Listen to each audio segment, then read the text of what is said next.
Frank Anwele is an illustrious and agile business professional with a remarkable career in the ever-evolving world of finance and telecommunications. Currently serving as a country manager for DPO Pay Ghana, a leading Pan-African fintech company, Frank brings over a decade of invaluable experience in telecommunications, mobile and digital financial services to the table. Frank's journey in the digital money space began with Millicom Ghana Tigo and has since seen him making impactful contributions to renowned companies such as Airtel Ghana, Vodafone Ghana, and Pay Ghana. His extensive background in this field has provided him with a profound understanding of the industry's dynamics and challenges.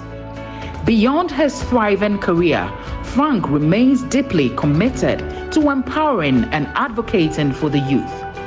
This passion is reflected in his active involvement as a youth advocate, where he works tirelessly to uplift and support the next generation.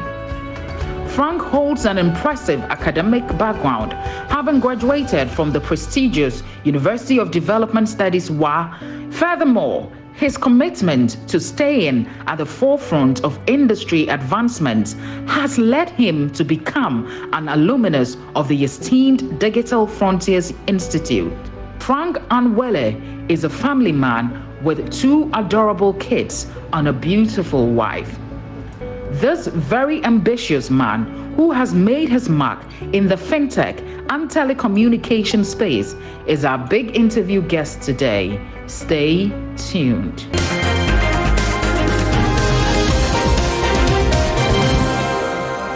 And you heard his name. He is the country manager for DPO Pay Ghana, and his name is Frank Anwele. Good morning, Frank. Good morning, Rosemary. How are you today? I'm doing well. Yourself? I'm fine, thank you, and welcome to Prime Morning. It's a pleasure to be here. First time being here? Exactly. You feel good? Very good. Hey. Yeah. So when we called you, how did you feel? Like, you knew you were coming on big interview. Yeah, I felt privileged. I felt it to be an honor to find myself on a platform like Joy Prime and get to share my story and how my career journey has been like.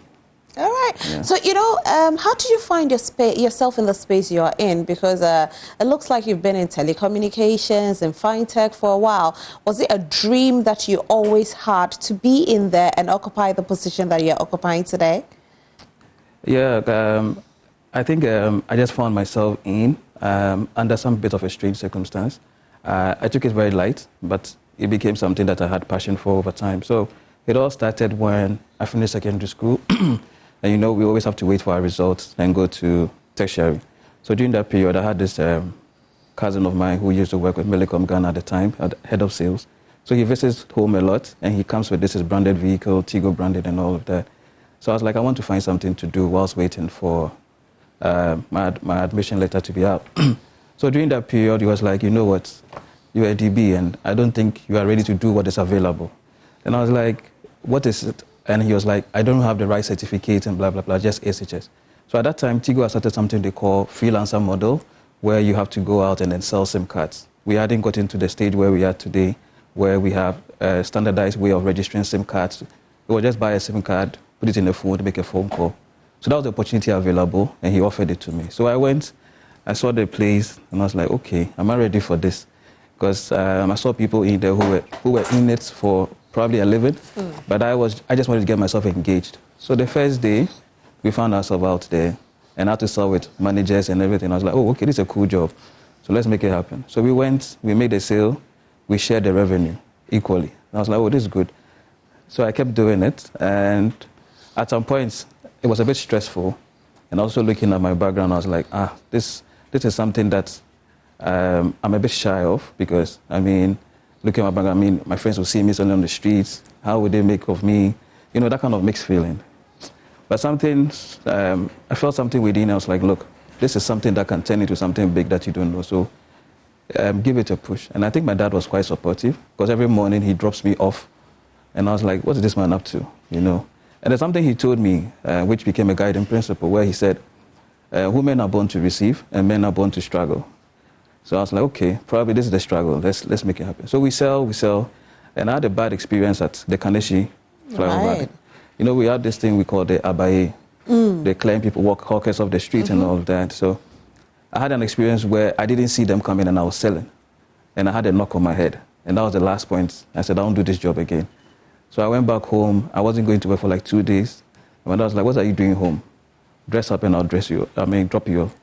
So that's how it started. I found myself and I started gaining some passion. And I think I had good mentors back at Tigo who saw some value in me and started moving me off selling on the street and taking me to events. So I go for golf shows where we go and sell. I go to the National Theatre. Programs that Tigo was sponsoring at the time, myself and one other colleague of mine were the ones that were sending. So it started giving me a different perspective to the job.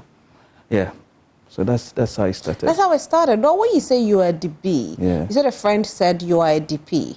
What was the definition of that DP at that time? Okay, so it's looking at my background and, so I went to St. Benedict and it's one of the, good schools back in Dansuman. And so he was looking at my background and whether I had the zeal for something like that, where you have to go work a jacket, go on the streets, when the traffic is forming, you go and say, will you buy a Tigo SIM card? I was coming from that background and I was wondering whether it's something that I was ready for. And I was like, yes, we could try it. But honestly, at the time, I didn't know that is how the job was. I thought I would be in an office or something. Okay, let's break it down. Background. Tell us your background. What family you come from, the schools you attended, and then we'll get to understand the DB. Okay. So I come from a Christian background, primarily, and disciplinarians. My parents obviously are disciplinarians. Yes, and so like I said before, I schooled at St. Benedict Superiors in Dansuman. And from St. Benedict, I went to St. Francis Xavier Minor Seminary. And when I was going to that school, it was a school I really didn't want to go at the time because all my friends were going to Pope John's, St. Peter's. And I was asking myself, why will I go up north? Yeah, so when the opportunity came, and with that school, you need to pick up a form. You write a common entrance, you go for an interview, then you are given the admission, So that was a process. But why did you go to that school? Actually, it was a dream of my dad, but I think it was a good thing he did. He wanted you to be a Catholic priest? I think Xavier gives some kind of discipline and then prepares you for the next level. And it was a school my dad dreamt of going and couldn't go, and so he felt that his son should be able to attend. And I happen to be the only son of my parents, though. So, Xavier is one of the best schools up north that every northerner, particularly in the Upper West, feels proud of and would want to associate. So I got there and so Xavier is basically more like a private school though, not really in the government sector. So we do things a bit differently in Xavier. So you are trained to be a minor seminarian or a good Christian gentleman. So back there, I felt I had a calling to be a Reverend Father. I felt. Okay. Yeah. So I tried, but when I got to my final year, I thought I had a different calling. Okay. What happened along the way? You met somebody? Yeah, I met somebody and I started feeling a bit funny. Okay. And I was like, okay, let's go out. Because after minor seminary, you still have some time to decide whether you want to go to the major seminary. So I just felt, let me see whether I'm truly called for this. So I decided to pull off to transition into major seminary and rather wait and see what the world has to offer. Yeah. So is that person your wife now or somebody else? No. Somebody else, yeah. So that's when your mind changed and you realized we are here day. We are here day. Sure. Yeah. Right. So when you were in the school, what courses did you study? What were your dreams and aspirations? Because like you said, this whole telecommunication just came in along the way. Exactly. Yeah. So back in Xavier, honestly, I wanted to be a pilot. So I studied geography, economics, and elective maths just to prepare myself for that career ambition.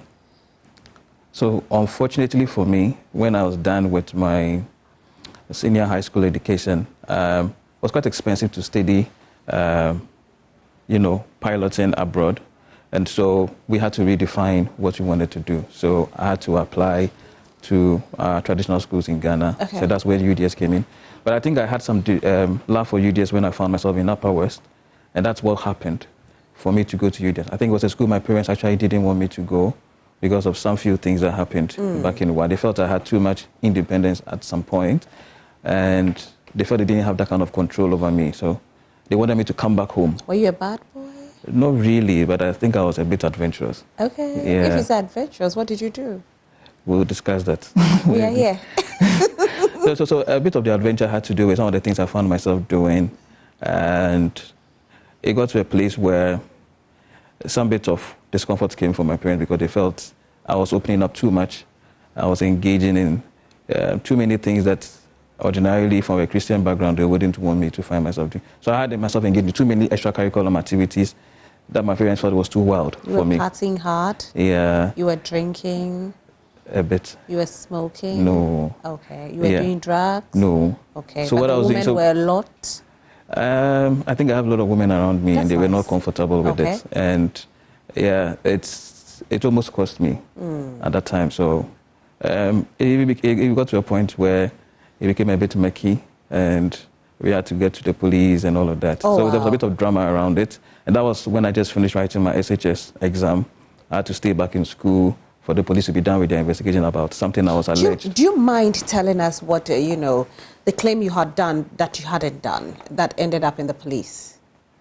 So they had to be with somebody I had some friendship with, and the lucky thing of this is that my parents knew about the person. And so back in Zimbabwe, we are not allowed to use phones. So she was somebody my parents were always reaching out to check up on me. And on Sundays, our chapel was allowed for visitors to come in. So on Sundays, my parents call her talk to me on the phone. So we built some relationship over the period. And she had an incident where, in back in Upper West, we use motorbikes a lot. So she had an incident where her motorbike was stolen around our school. So during the investigation, they asked her, who do you know around the scene? Like, who do you know around where the incident happened? And then she said she knew me. And surprisingly, the police felt I was a suspect. Oh. Yeah, so they had to call me in. And the way it happened, because knowing what Xavier is, one could not believe that a young seminarian could be found in an activity like that. So I think it was something that the police took an interest in. And I think at the time, the regional commander himself was the one who drove into the campus to fish me out. Wow. Yeah, so it was something that didn't sit well with my family, and they felt that, look, we can't leave you over there.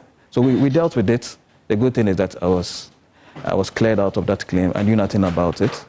Yeah, and then we found ourselves here. Did they ever find the bike? Oh, yeah, yes, they found it. Funny enough, I think after I went to write my statement, 2 days after, I think the CID called our rector at the time to tell him that they had an anonymous call that the motorbike is at a particular place they should go for, which they found. But apparently we got to realize how the whole thing happened, who was involved, and that we can discuss some other time. Yeah. Well, we'll definitely discuss that some other time. Now let's talk about when you entered into telecommunications. Okay. What you did so different that took you so high to where you are today? So I think basically what happened for me was I started getting some drive in me, and I started to build some passion around telecom. It was an evolving area for me. So back at UDS, for example, through what I was able to do, and my superior seeing the value in me, recommended me to the regional manager at the time in the north, where I was made a campus ambassador for Tigo. And so at the time, we hadn't had the split that we have today. So it was one campus.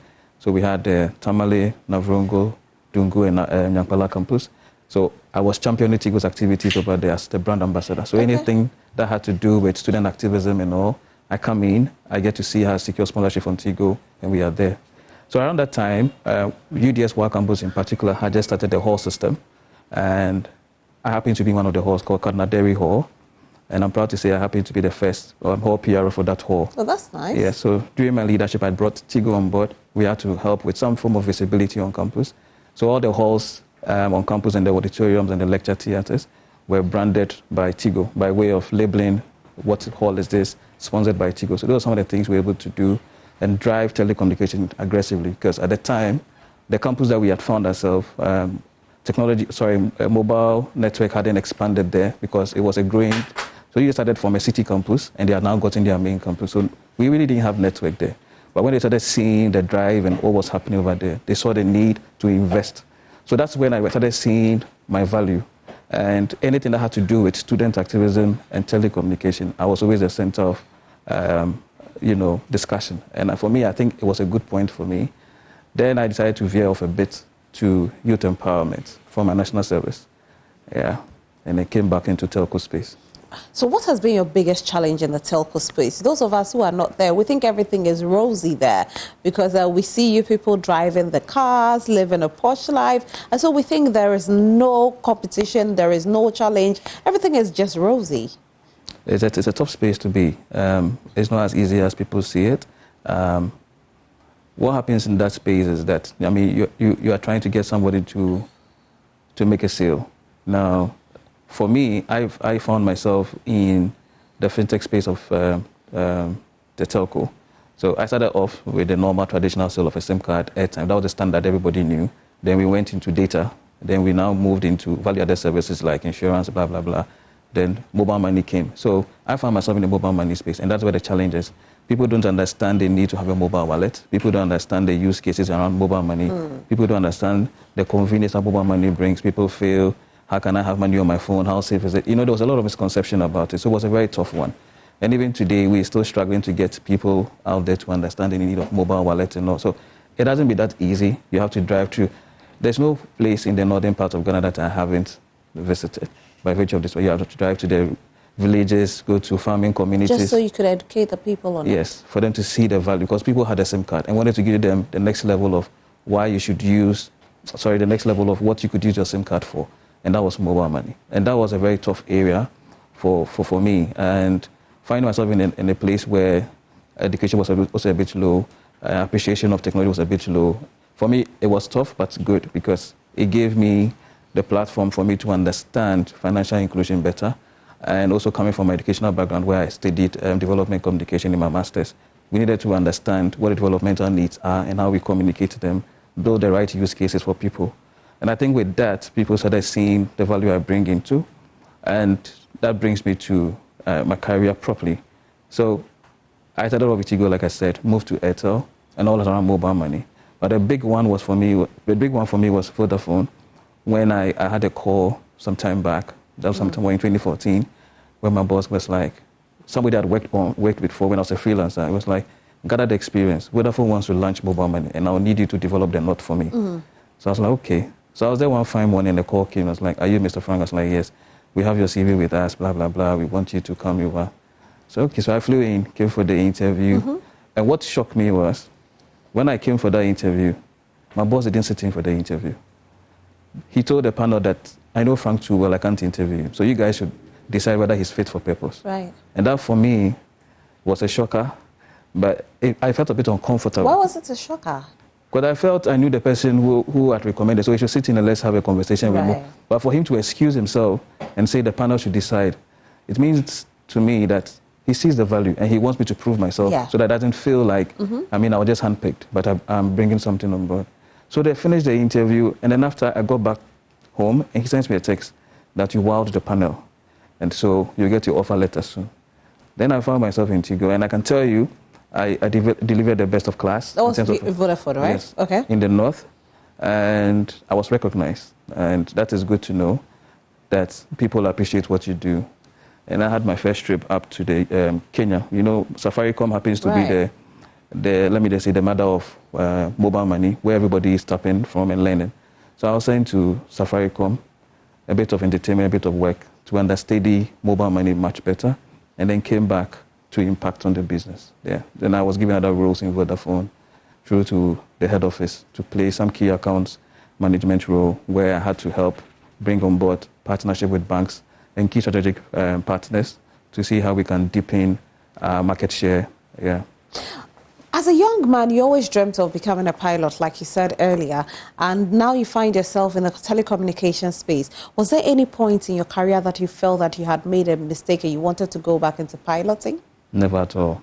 I think I found myself at the right place, and I'm happy to find myself in this industry. This industry is a very evolving one. There's a lot that we haven't done, and I see myself offering more in this industry. So I have no regrets. I think I'm happy this happened for me, yeah. Now, how did you get into DPO? Tell us that journey. Okay, so before I go into that journey, I just want us to appreciate that relationships are very important. And whatever you find yourself doing, just be consistent at it and be determined, because as you do all this, people are watching. I think I've been very fortunate to work with superiors who see my value they don't say much, but they really observe. My career journey has been basically around recommendations. And before you recommend somebody, you should be sure about who the person is and what the person brings to the table. So I was just there one morning where one of my bosses I'd worked with back in Ethel, and then we went our separate ways. Then he said there's this opportunity coming with DPO.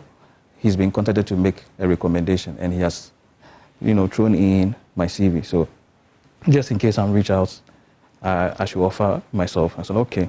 So I was just there, then the recruiter reached out to me that, we have your CV, blah, blah, blah. Are you interested? We talk. They give me an offer. I didn't like the offer though, but I was like, okay, let's go and listen. If they see the value, we can go back to the drawing board and say, okay, I want this, or what can you offer? So that's how it happened. So he recommended. So what was the offer that you didn't like? We're just being curious. This is money matter. That's confidential.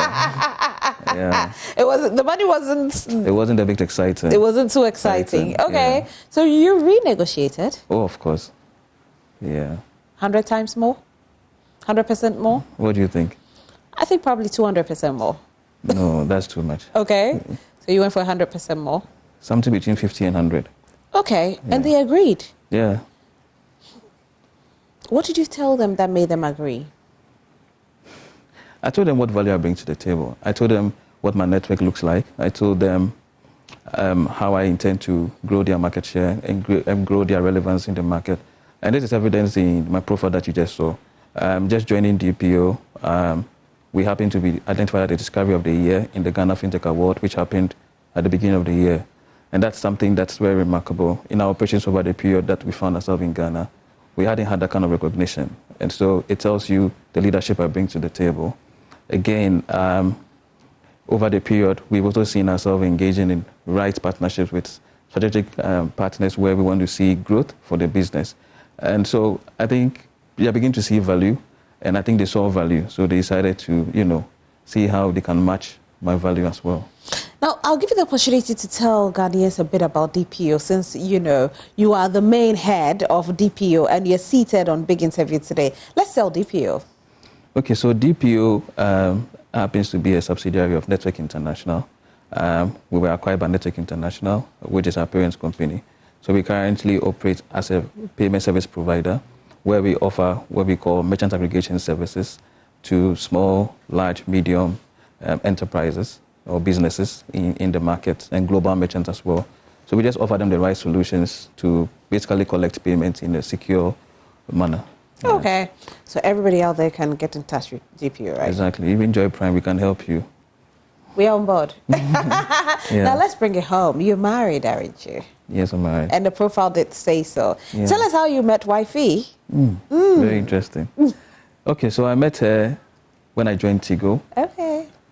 Properly, when I joined Tigo properly, because this time around I joined Tigo after my freelancing stuff, where I was made a contract staff. So that's how I started with Tigo. Then I was sent to the Upper East. So I woke up one morning, and at that time I was using both Airtel and Tigo SIM. So she was with Airtel. So I went to the Airtel shop to do a SIM replacement. Then I found her, and I was like, oh, okay, that's nice. But I was there for business, so I didn't want to continue the conversation. So I left, and I never went there. Strangely, I found myself with Airtel.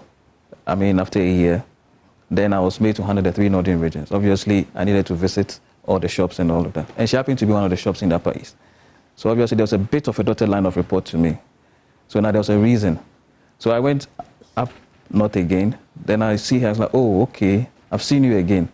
All right. So I was a bit formal. I just didn't want to prolong the whole conversation. But you knew that you liked her.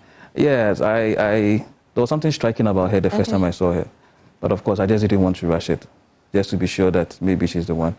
So Airtel, I went, so one thing led to the other. I read that she was also relaxed towards me. So I was like, okay, let me start pushing. So I pushed. I saw that she became nice. So the truth of the matter is my wife is a Muslim. Okay. And I'm a Christian. So there was a bit of discomfort. Whether she was sure of me, I was also sure of her, So I said, okay. Then we started knowing ourselves. One thing led to the other, and we got close. So how were you able to convince her parents? Because this is a very difficult thing for most people, where you have Christians trying to marry Muslims and the parents are not for it. Yeah, it was quite tough, but I think we need to give a reason for everything. And I think I was able to give them some form of a good reason. It's not something we're too happy about, but I think with time, when children started coming in, people had to start relaxing their positions on us and all. So it was really tough, to be very honest. I wouldn't lie about it. But the good thing is that we are together, we're happily married. We have 2 kids, my daughter and my son. So my daughter is called Cleopatra, my son is Frank Jr. Oh, fantastic. And how old are they? So Cleo is 7 and Frank is 5. Okay. They are both turning 8 and 6. And 6? November, yeah. That's nice. Now, so wifey, she's still a Muslim? Yeah, she's still a Muslim. What about your children? Another decision that you have to make, right? So my children are Christians. They've been baptized already in the Catholic faith. So they go to church with me on Sundays. Okay. I try to go to church with them as a way of bonding with them as well. And the mother is fine. We respect that.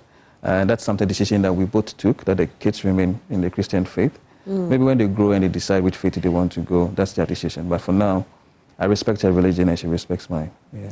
It's a very difficult road, I must say, because I have had a conversation with somebody who had been suicidal because family was not going to back this, because she was dating, you know, a Christian, and they had even threatened to kill her because of this, and she was also suicidal.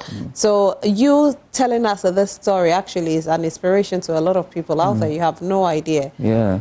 Do you get people actually surprised that you married a Muslim? Yeah, people. Yeah. I mean, I've heard people. And you want to know how I did it. I'm not able to tell the real story how I did it, but what I know is I made it happen. And we've been together for close to 9 years now, so. You are a magician. You make things happen. I make things happen. I like that. Yeah. And that's what you are doing at DPO. Exactly. You have several awards. Tell us about those awards. How you were able to win all those awards. Like I keep saying, whatever you do, people are watching. And for example, this special recognition that I had from the Governance and Business Leadership Boardroom, for me, came as a surprise. So actually, the letter came, I thought it was sponsorship. So I was like, look, we've exhausted our sponsorship budget, so it's not something that we are ready for. So I shelved it somewhere. Then after some weeks, I had a receptionist coming back saying, the people have come back and they're doing a follow-up. And I was like, look, we don't have budget for this. I didn't even open the letter to even know what the details was. So one day I was like, okay, let me pick the number and call them and tell them, I'm sorry, we can't do this.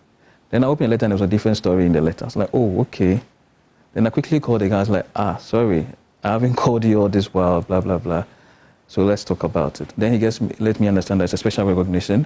So I started getting curious, like, how did you get to know about me? I was like, it's a board of eminent men and women who do their own reviews. So this award had to do with people in both private and government sector across industries, not just fintech. So on the fintech space, I was the only one that was recognized among the top 50 transformational business leaders. But we had people from energy, we had people from the regulatory, that's the central bank, we had people from other industries who were also recognized, like Ghana Post and all. They were all recognized. So it wasn't just for the industry I find myself. So when I saw the whole thing, I reached out to the guy, we spoke, and it's like, okay, so we need to do a table reservation. I said, that's fine, we are good to go. And so I found myself there. But I just think that whatever I've been doing over the period is being recognized. And for me, I won't just say I find myself lucky, but I think the favor of God is on me. And whatever I'm doing, I think that is beginning to show. The results are clear for everyone to see, because I can't just find myself amongst the top 50 people for nothing. It means somebody has said something, somebody has seen what I'm doing, and they see the value I bring, and they feel that they need to put me out there to be celebrated. And I'm humbled, yeah. They say most successful people don't sleep. They don't have enough sleep. What time do you sleep? That's a good question. I don't really have a good sleeping timetable. I kind of sleep a bit late. Yeah, and so it's true. There's something that my family has a problem with. So I'm always the last to go to bed, and something that my family is not comfortable with. But there's a price to pay, so we try to create a balance. So this is very true then. So what time do you sleep? Like 11 p.m., 12 midnight, 1 a.m.? Okay, the earliest I think I've slept is 10. 10 p.m.? Yeah. That's the earliest? Yeah. And what time do you wake up? Oh, so currently, because of what I do, our head office is in Kenya, so there are 3 hours ahead of me. So sometimes I have to wake up pretty early, depending on the kind of calls I need to join. So you sleep at 10 p.m. and wake up probably like 4 a.m. because you have to. It's not every day. So it depends on the kind of calls I need to join. So if I have to join an early morning call, which is, so like say 7 o'clock our time will be 10 a.m. Kenya time. So I have to wake up, like 5 and prepare myself for the meeting. Sometimes I have to wake up at 5:30 for early morning calls because that's around 9-ish their time, yeah. Now, there are a lot of young people out there who are complaining about lack of jobs. What will you tell them? What can they do, you know, to get themselves some jobs? To be honest, I think that there's something out there for everyone. You just need to make a decision and find something that you think you find exciting. Like I said, I finished secondary school. Ideally, I'm not from a very poor home. I mean, I'm from a quite a good home where what to eat shouldn't be a problem.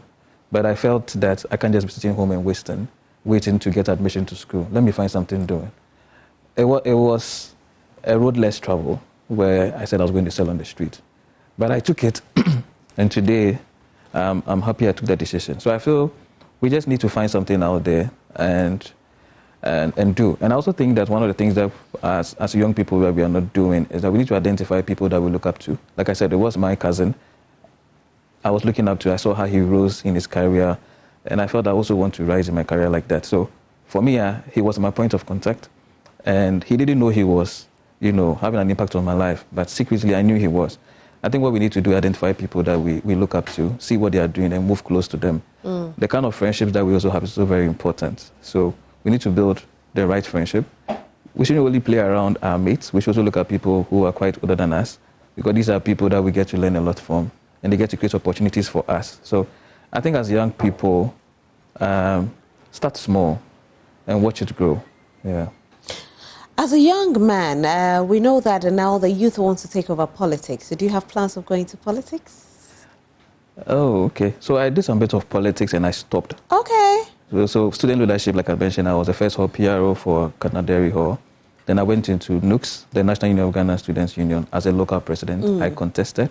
At the time, we were 16 candidates, and I placed 4th. Then, so that one was one of the things that I really didn't like, because my hall president at the time decided to join the campaign team of my main contender. And for me, I was like, how could that be? I mean, we serve in the same administration as well, and you believe in my capabilities. So why are you switching camps to someone else? But I felt he felt the other guy was bringing something I wasn't bringing, which was the money. I wanted it to happen for free, not just for free, but I also felt that, listen, I didn't have much. I didn't raise enough funds to support my campaign, so I felt that the goodwill should work. Unfortunately, it didn't work. So I had to rely on family. But one thing that I remember very well that my father told me was like, he was surprised how much I was able to raise. And I was also surprised. How much did you raise? At the time, I was able to raise about 60,000. Yeah. As a student? As a student. How did you raise it? Yeah, that's what I'm saying. So when people believe in you, they support your cause. And honestly, I really don't know how I raised that money. If you ask me, it was just, there's something we call intellectual begging. So I had these envelopes I had to move around to people, seniors who had finished Xavier and were in the working class. I sold the idea to them. And you know, Xavier is a school where we haven't had people engage in politics. So they felt, okay, we've had somebody who has a desire in it, let's push him. So I had people coming in through for me and all of that. So it worked. Unfortunately, I couldn't win, but it was a good exposure because it helped me to be in student leadership at some point where the national level, I had people who had won the national NUCS, so they gave me roles. So I handled the Congress. We had a Congress in Ho, which I was the LOC chairman for that Congress. I think I did about 2 Congress where I was the LOC chairman, which was pretty fine. Then I went for the biggest, which was USAC, University Student Association of Ghana. I went for the International Relationship Secretary. So I had to campaign around all the universities in Ghana. It was a tough one. So I had to sit in Metro Mass, STC, because I didn't have a card that can do that. But I realized I had people supporting. And the drama, why I quit politics was that drama. So I went, that position was supposed to be out of school. You need to be out of school. So like, you don't like drama? This was intense drama. And I think I wasn't ready for it. Because the position was supposed to be out of school. So you need to be doing your national service to contest for that particular role. So during my time, all of a sudden they changed the constitution to favor people in school to also contest. And I felt that wasn't the constitution. I went for the interview, the vetting, I was dropped. That I didn't hit the pass mark. And I was like, the constitution doesn't talk about pass mark. It talks about criteria. You should be of sound mind, you should be a member of the USAG, you should be, they are clear. So if you think I scored below 50, that is your business. But that's not what the constitution says. We have to go to court, back and forth. You took them to court? Yeah, so we have a judicial in there. Wow. Yeah. So back and forth, I was reinstated. And that's what the drama talking about. And that campaign, I really campaigned as if I was going for the president. So I came, I won the election. My my position was the first to be counted. I won by 1 vote, and everybody was happy, and they started leaving. Within some 30 or 45 minutes, they were like, no, there has to be a recount. And they found some different ballot, they found some ballot papers in different ballot boxes. It has to be a recount. And guess what? I lost by 1. Oh. So after that, I was like, no, let me go to my corporate and make some money. This is too much work. So I went, that's how come I left politics. Are you going to come into mainstream politics? Let's see. When God speaks to me, I'll come. So when you were in student politics, what political party was supporting you? Because we know that they have the backing. Yes, fortunately for me, I did not get the backing of any major political party. Oh. Like I said, I did my fundraising across. I went to everybody. I just told you what I have and what I want to do. If you believe in me, let's go. So I think I had money from everybody, both CPP, PNC, NDC, MPP. I had even I remember, all political parties. Yes, I remember even my posters were printed at the time by Indom. He had a printing press. He was like, this is what I can do to help you. Oh. Send me your flyer and then, your poster. I'll print some banners. So that's how it happened. So some of them were not really cash. It was true. So t-shirts, I had somebody from MPP printing my t-shirt, from somebody from NDC doing something for me, radio jingles. So I had so many people coming in for me. I just didn't want to tie myself with one political party because I wanted to have a mind of my own where I can speak my mind because I'm advocating for the youth. And so I think at that point, I needed some bit of neutrality. Maybe in future, if I decide to go into mainstream politics, I need to take a side. Then I know I'm... So you still don't have a side? Oh, I have a side. Right now, I have a side. But that's not what we're discussing, so... It was just a question I asked. Okay. I have a side. I think I'll ask you what side you're on, yeah. But I didn't ask you. Anyways, yeah. But do you want to tell us your side? No. Why? When I'm here on a political show, we can talk about it. Okay, when you declare your stance soon, right? No, when you say declare, it's as if I'm already telling you I'm contesting for something. No, but you will go into mainstream politics. Are you prophesying? Yes. Okay, I receive it. Yes. Amen. And I can tell that you will go into mainstream politics. Really? Yes. So what position are you giving me? I don't know. Probably you go and contest for Member of Parliament. That's too low. Go higher. You what? Yeah. What do you do for fun? I like to party. I like to do a lot of I like that. Yeah. You party a lot. I don't miss a Friday night. What's your favorite sport? I don't want to promote anyone's business. Don't worry, we'll follow you. But you party a lot? Is it the club or is it the bars or the sports? Which one? So a mixture of everything. I know Okay. my wife has a problem with that, but it's something I need to also do to distress. So apologies to her for that. But so every Friday, you don't miss it, like you said. I try not to miss it, but sometimes I have to give some family time. So okay, yeah. so just some time. So what's your favorite song? Like what song is it that when you hear like you jump to any day? I'm a Samini fan. Oh. Yeah, I'm a strong Samini fan. So you love Linda? Hey, I used to perform Linda back in school. You can do that? Let's go. Do a little bit of Linda for me. Yaga yo! I've laid down the but foundation. That's not Linda. Insuone muna beshe demo magenda. Benko wa makoma Linda. And the ana jide Pine. Ebe ye jise. Benko wa makoma Linda. And the ana jide Pine. Ah, hey, you're my guy. Eish. Yeah, because I'm loving you already. I'm loving you too. So you party. That's good because you work hard and you party hard, which keeps you going. Yeah. And you're a God-fearing man as well. Why do you go to church? Cross Gates Ministries. Your pastor is watching? I believe so. Are you a leader in church? No. Not yet? Not yet. Why you don't want it? Or because usually most of these young churches, when they see a vibrant person who can bring more fire on board, they make you a leader. Yeah, I try to support in different forms. Because you're vibrant and you have the fire, you can support. Yeah, I support, but not in anything leadership. So I support as a partner to the church, supporting the church activities. You don't want them to make you a pastor, eh? Yeah, they are trying to, but I don't think I'm ready for it. I knew it. You know it. The Holy Ghost is fire is on your head like this. Yeah. One day you'll be a pastor. This prophecy, I don't want it. So he has told me where we are going on Friday night, but you can't join us because we're going to party hard. Exactly. So Frank, aside, listening to music and being a God factor, what else do you do that people don't know? Okay, when I started gymming, so I'm trying to build some biceps. Yeah. Yeah. Wow. Oh, okay. Why somebody says they want to match you? No, I just want to work on my looks a bit. Well, your look is fine. Yeah, but I just want to flex my muscles more. Yeah. How old are you? Really? I don't want to talk about my age. You don't want to, but you're a young man. Yeah. So you don't want to grow old. That's why you want to flex it. Because I see the.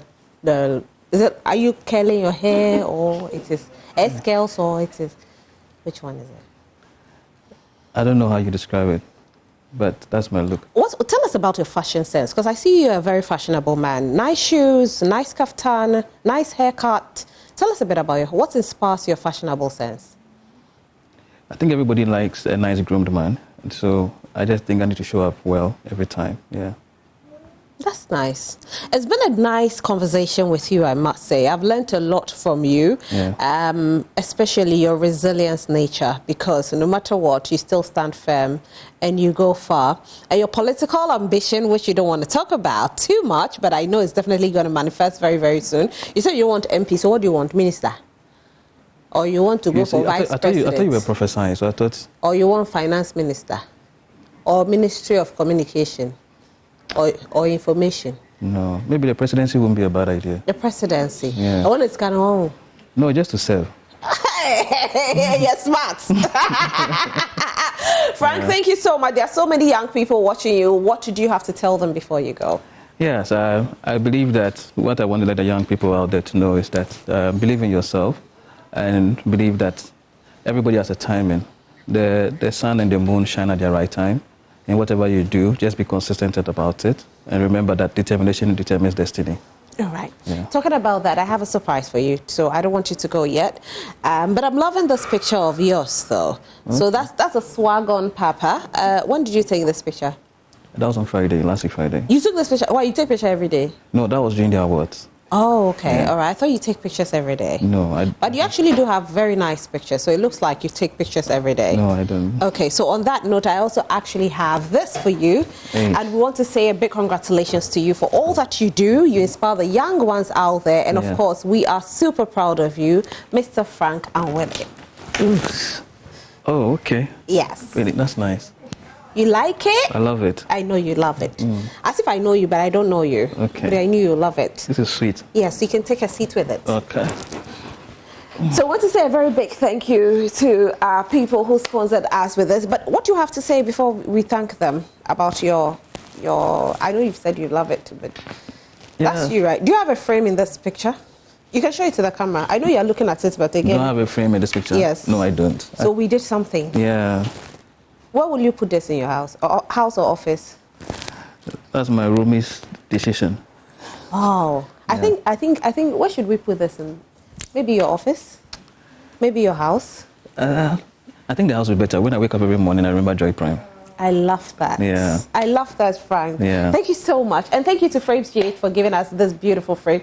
We are super, super grateful. You can locate them on social media. Frames GH, just locate them, social media. That's where they are, and they'll serve you. Thank you so much. Thank you, too. Thank you. Multi-photo frames, that's their name. So don't forget, multi-photo frames. Frank, thank you so much for giving us a wonderful show. And as we are going to end our segment, of course, we know that Abiana is also in the house for entertainment, but we'll give you another Samini, okay? And we'll jive to the Samini just before we go.